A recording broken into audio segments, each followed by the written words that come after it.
Yeah, good evening, friends. I'm sure all of us will agree that there has been a paradigm shift in how we manage and look at diabetes as a whole in the last decade or so.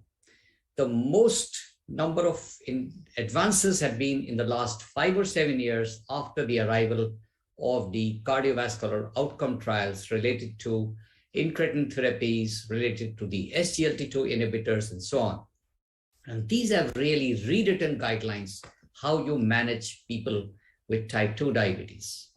We all know that type 2 diabetes is a multifactorial disease. It never occurs alone. It occurs in the company of friends. These are my disclosures, and the views are essentially mine and not of Eli Lilly, who are sponsors of this talk. And these are my other disclosures. Now, when I go to defining type 2 diabetes, it is a cardiometabolic renal disease.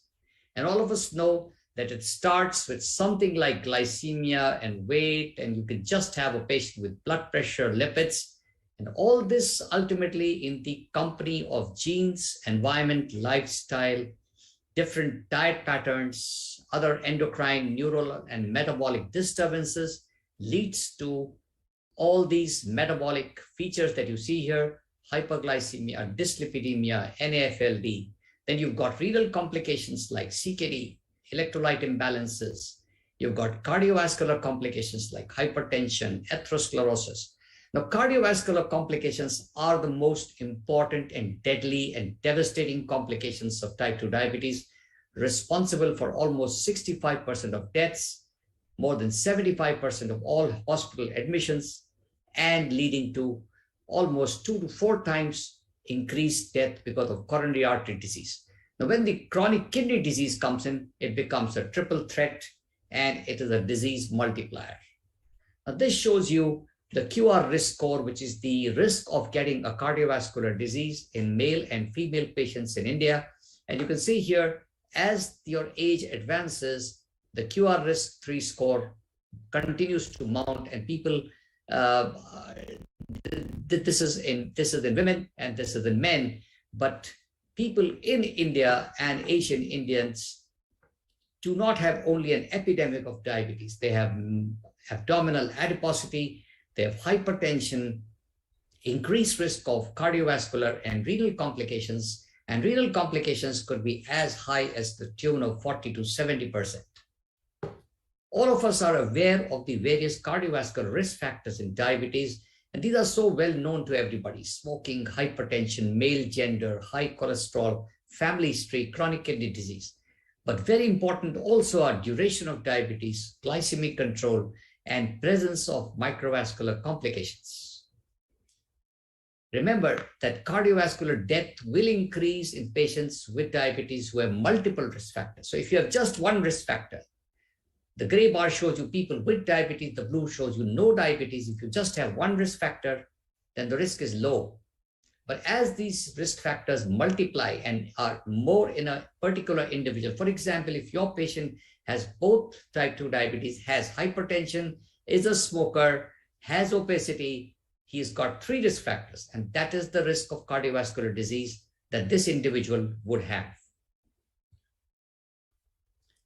Now, if you don't control blood glucose, the UKPD has told us very clearly that you're going to get devastating micro and macrovascular complications. This is a Kaplan-Meier graph which shows you very clearly that if you have clinical inertia, you don't act on time, there is increase in the incidence of diabetic retinopathy, and this is clinical inertia. But if you were to act on time and you had no clinical inertia, then people would be free of diabetic retinopathy. So a clinical inertia is associated with a decreased median time to the progression of diabetic retinopathy, and it causes poor metabolic control and increased progression. But not only that, macrovascular complications responsible because of a poor metabolic control could be 67% increase in myocardial infarction, a 51% increase in cerebrovascular accidents, heart failure, and a composite of 62% increase in people who do not control diabetes well. Now, this is a very big challenge when you try and control glucose, you get hypoglycemia. As you start getting your HbA1c down, you start getting you start getting hypoglycemia, especially when you're using agents like sulfonylureas and insulin. And this hypoglycemia probably, as the advanced study suggested, could be a factor somewhere playing a part in cardiovascular risk. And then the patient starts eating defensively and you gain weight. And so this sets into a vicious cycle. And look at the weight gained in clinical trials like the UKPDS, the DCCD. You can see here, people gained almost 9 to 10 kilograms of weight over all these studies. Also, hypoglycemia is a major limiting factor in achieving glycemic goals. Every time you increase your HbA1c, people get hypoglycemia. Now, if you just control glucose and don't look at other factors, the risk of cardiovascular disease is still high. Look at the hazard ratio, it's over 2 in people, even when they had a HbA1c of around 6.9, which means we need to move away from just glucose control and pay attention to multiple factors that surround and accompany type 2 diabetes. As your HbA1c increases, the hazard ratio of cardiovascular disease and mortality increases. So you've got to be not glucocentric and keep moving away and attack all the risk factors. And the Steno-2 type 2 diabetes study was a landmark study by Peter Gate, which very clearly showed that if you have multifactorial intervention in type 2 diabetes, these were people with microalbuminuria, and there they paid attention to glycated hemoglobin, correcting cholesterol, triglycerides, systolic blood pressure, diastolic blood pressure. And you can see the study started only for a 7.8 period, but followed up for 13 years, showed a decrease in cardiovascular death and cardiovascular events. And this very clearly shows you people in blue are people who were intensively treated as compared to people in brown who were conventionally treated. And you can see the decrease in death from cardiovascular causes, stroke, myocardial infarction, CABG, PCI, and amputation. So if you intervene properly and you look at all factors, giving people anti-diabetics, antihypertensive, statins, aspirin, asking them to stop smoking, you are probably doing more justice to your patients. So there has been a paradigm shift in how we treat type 2 diabetes in 2021. Previously, it was all about glucose and glucose control. But now it's about glucose control with no hypoglycemia and weight gain, or aiming for weight loss, and cardiovascular and renal risk assessment and management. And so we need to really see what do guidelines and consensus statements tell us. Now, if you look at the prominent guidelines and the association remarks, the ADA 2021, the American College of Cardiology, and the American College of Clinical Endocrinology all very clearly show that the GLP-1 molecules, GLP-1 receptor agonists, and the SGLT2 inhibitors have to be considered independently of baseline HbA1c, which means if your patient is doing well, has an HbA1c of 7, but has an underlying cardiovascular disease, you really need to change this pattern, the therapy, to either of these two agents, individualized HbA1c target or metformin use. So you just need to change molecules to a GLP-1 or SGLT2 with proven CVD benefits to reduce the risk of MACE in people who have established atherosclerotic cardiovascular disease, heart failure, or chronic kidney disease. And they suggest that use the long-acting GLP-1s or the SGLT2s with proven benefits. Now, it's not only that, it's also indicators of high risk, which means if your patient, for example, this morning I saw a patient who had type 2 diabetes, was morbidly obese with a BMI of 34, had hypertension. I needed to shift this patient to, and this patient was only on DPP-4 inhibitors and SUs. So I put the patient on a combination of GLP-1 and a SGLT2 inhibitor with a BMI of 34, 35. Now look at, this is the anti-hyperglycemic therapy that you have today, addressing not only efficacy. This is what we were looking at for most of our last 7 or 8 years, but now you've got hypoglycemia, weight change, CV effects, cost, progression of DKD, and dosing and other things that you need to consider. And so if I look at the bottom DPP-4 inhibitors, the glitazones, the sulfin, they have really not shown us any benefit here. So I just close this box here. The SGL metformin is high in efficacy, doesn't cause hypoglycemia, is weight neutral, has some potential benefit in atherosclerotic cardiovascular disease, but really no benefit as far as kidney disease is concerned. And you've got to stop it when your EGFR is approaching 30. So the molecules then left are the SGLT2 inhibitors and GLP-1s. Both are effective. The highest efficacy here is with the GLP-1s. Both don't cause hypoglycemia, and you've got potential benefits as far as atherosclerotic cardiovascular disease is concerned, and also progression of heart disease is kidney disease is concerned. And the focus of our evening discussion is the GLP-1. So here is the story of the GLP-1. So is there evidence that GLP-1s reduce multiple risk factors in people with type 2 diabetes and thereby reduce the risk of cardiovascular renal disease? And the answer to that is yes. And the data that is convincing comes from several trials. And this is the Rewind trial from Dulaglutide, which shows the effect of Dulaglutide on HbA1c, on body weight, on blood pressure, systolic blood pressure, on estimated EGFR and urinary albumin creatinine. And you can see here a good HbA1c control, a good body weight control, no hypoglycemia, systolic blood pressure is improved, estimated EGFR is stabilized, and there is a drop in urinary albumin creatinine. This study very clearly shows you that it also plays a part in the indices of vascular damage. And these are indices of vascular health. These are the important risk factors we just mentioned, but three important ones that I'd like to highlight here are reactive hyperemia index, which is a measurement of endothelial dysfunction, pulse wave velocity, and augmentation index. All are surrogate markers of the vascular health. And you can see here, as therapy with dulaglutide increased over 3 to 9 months, you can see here this reactive hyperemia index is inversely related, which means the higher the RHI, the better the improvement in endothelial dysfunction. And similarly, you can see here a drop in pulse wave velocity and augmentation index. Of course, dulaglutide decreased systolic blood pressure, decreased weight, decreased BMI, and also has had very effective benefits as far as lipids were concerned.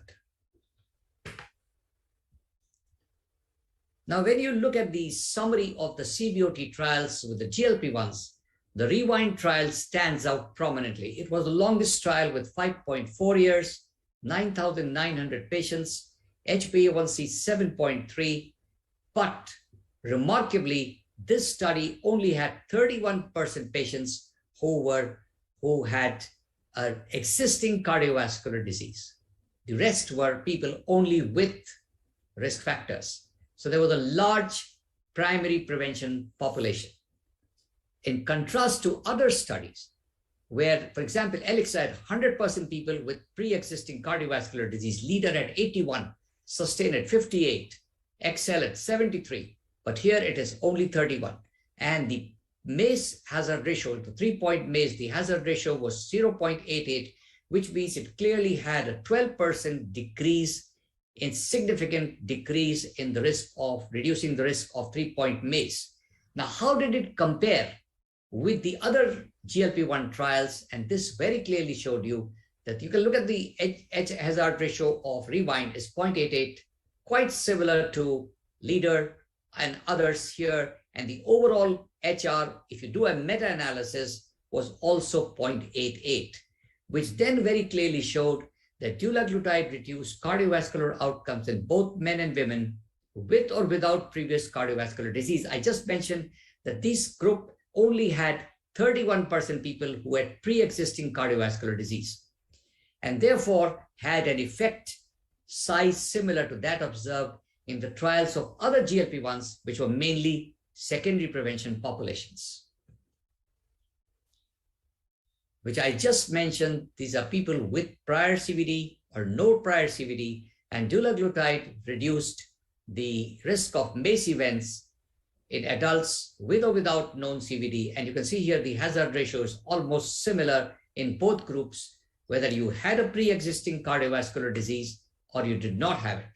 Now, the renal outcomes of dulaglutide trials were exploratory in nature, but you still see a 15% reduction in composite kidney outcomes and also a 30% reduction in worsening of kidney problems. How did this all happen? Now, these are the potential probable cardiovascular mechanisms, how GLP-1s reduce cardiovascular risk in people. You've got a decrease in glucose and decrease in insulin resistance, a body weight reduction, and therefore you have decrease in visceral fat, LDL cholesterol, decrease in albuminuria. And specifically for the cardiac system, it decreases atherosclerosis. I showed you the improvement in endothelial dysfunction, decreases systolic blood pressure, improves endothelial function, increases cardiac function, and also decreases inflammatory markers. And there are studies which have shown improvement in inflammatory markers like the interleukin-6 and the PAI. And these studies are still ongoing, and maybe in the next year or so, we will have data very clearly to show the effect on the inflammatory markers. Now, side effects of GLP-1s are so well known to us, but this shouldn't be a deterrent in using these. These are almost side effects which pass away with time and need your time and reassurance. Nausea, vomiting, diarrhea. Most patients have short-lived problems just for 3 or 4 weeks, and maybe by the end of 4 weeks, these things pass off, but it constantly needs your monitoring and also your attention. Now, before I let me just show you a very interesting trial which was published in 2021, and this is called the CAPTURE trial. Now, this trial very clearly showed that, and this was in 9,000 patients over 13 countries. 34% patients had cardiovascular disease, 31% people had atherosclerotic cardiovascular disease.